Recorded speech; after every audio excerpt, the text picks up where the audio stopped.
Hi there, this is Mr. Nash, and this is a video about rotational kinetic energy for AP Physics 1. So, rotational kinetic energy has this equation. It equals 1/2 times the moment of inertia times angular velocity squared. So, this is simply a rotational version of the linear kinetic energy equation that you already learned, in the sense that the I is like what the M is, so sort of like the mass, but the rotational mass. And then the W looking thing, which is omega, that is angular velocity, like the other velocity. And just like with other energies, you can add them together to get the total energy. So let's look at an example of when you might use it. So the process that I like to use on AP Physics questions is KFES. And we'll look at what that is. Those are the 4 steps to solving a problem. And we'll look at what that equation right here is too. So Mr. Nash accidentally throws a 4.32 kg bowling ball, that's what it was supposed to say, at the ceiling in the bowling alley. It flies in the air with a speed of 10.3 meters per second.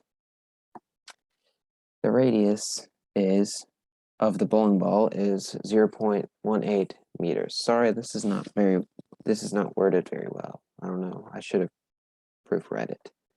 It spins in the air with an angular velocity of 6 radians per second. The ceiling is 5 meters off the ground. What is the total mechanical energy when the ball hits ground or ceiling? So here's a video to see what happens. That's not me, by the way. So credit to whoever that is. So the first step is K. Write down what you know. So it tells us a lot of things. So this is obviously an easier question because they tell you a lot of things. Sometimes it takes more steps than just this. But we know mass, we know velocity, we know radius, we know moment. Well, it didn't tell us moment of inertia. That's the thing I want to talk about because I realized this ties into that, but I haven't made a video on that. But the equation to find moment of inertia is that. Well, that's for a bowling ball at least. It's different depending on the shape.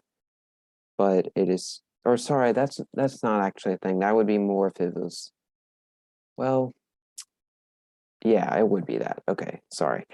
2/3 mass times radius squared. So we don't end up using the radius because we already used it to find that. I just did it. I'm not going to show you how to do that because that's not the purpose of this video. We're talking about energy.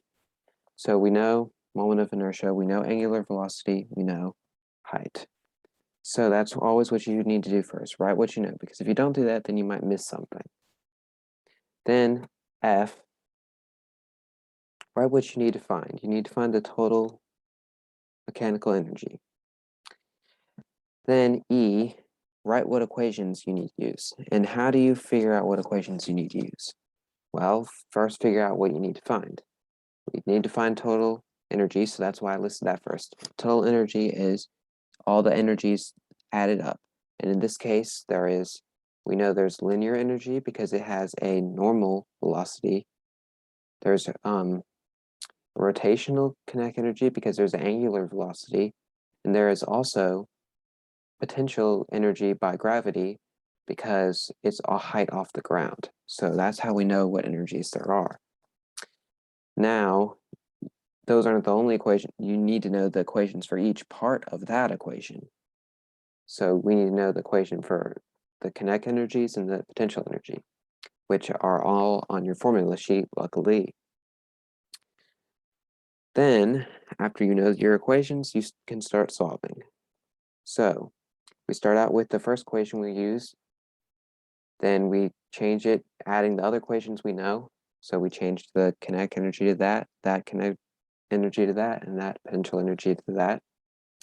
Then you plug in the values that you are given, making sure the squared only goes on the velocities. Then you type it in the calculator, and your answer would be 446.77 joules. That is the answer. Make sure you always have your unit too. And it's joules for energy. So thank you for watching this video, and I'll see you in the next video. Thanks for watching.